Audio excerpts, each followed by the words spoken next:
She's allowed to check out other dogs. What she's not allowed to do is be reactive. Look, is she attention healing? No. Stop doing that job. Your job is no longer to bark, muscle up to, react towards other dogs. Your job is now to focus on me. If there was ever a time for that job to happen, then that job happens starting right now.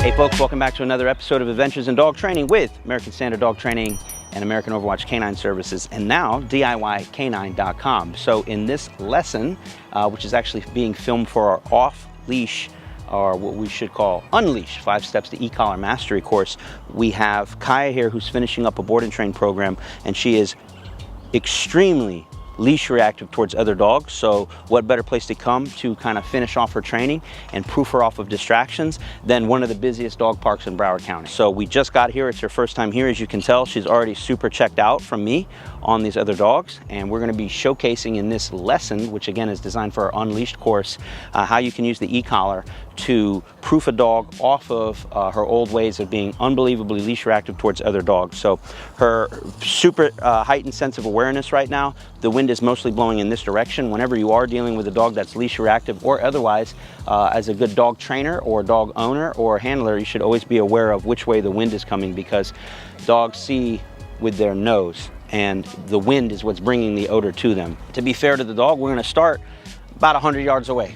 Then we'll come in 50, then 25, then 10, then right up to the fence line. And she's allowed to check out other dogs. What she's not allowed to do is be reactive. We're going to tell her, this is the best thing, right?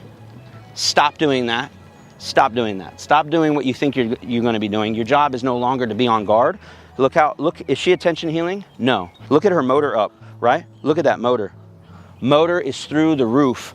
This is what we would call a D10 distraction for her, meaning the highest level of distraction possible. And we're going to push through that distraction and demand obedience from her.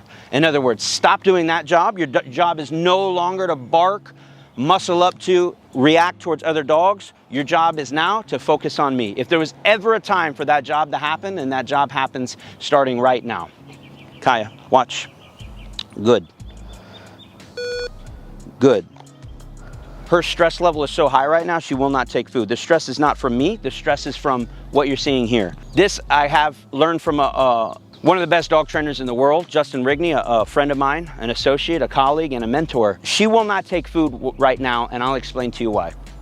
If you think of an elk who lives in the wild, all they wake up to do is to eat. They have to eat, I don't know how many calories a day to self-sustain themselves as, 1,000-pound animals or whatever they are. The only time they stop eating is to drink some water, and then when it's breeding time to do that. Other than that, they wake up, they eat, they go to sleep. They wake up and start over again.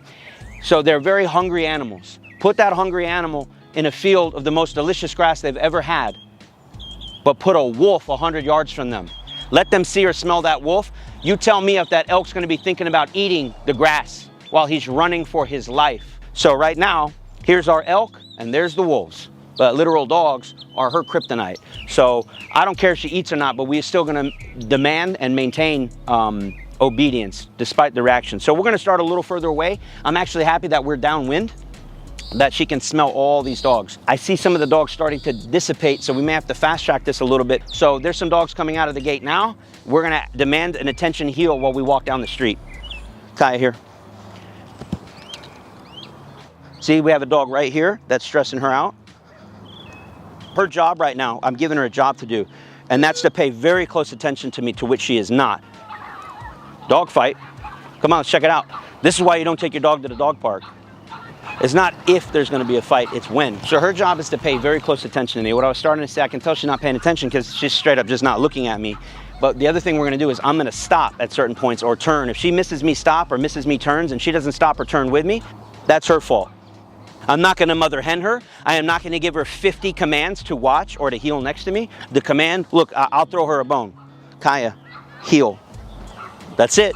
We are now healing until I say otherwise.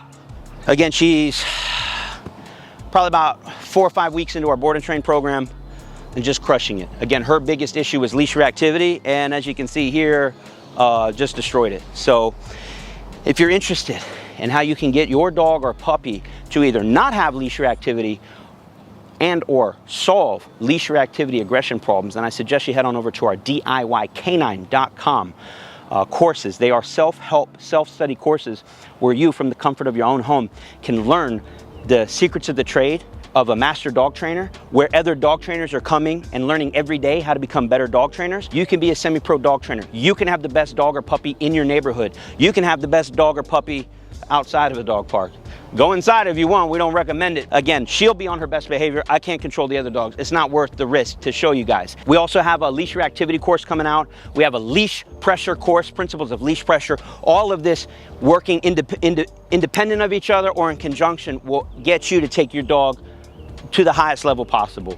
Bar none, period. It's the best course out there. This dog had really bad leash reactivity. This is the #1 reason she's in our program right now, is so that the owner could take her anywhere off leash and no longer have to worry about her lunging, barking, biting other dogs. And I'd give her a A++ on the performance she did today. Wonderful job. So thank you all very much for watching. Hopefully you liked what you saw. Be sure to like, share, subscribe, and we'll see you all in the next video.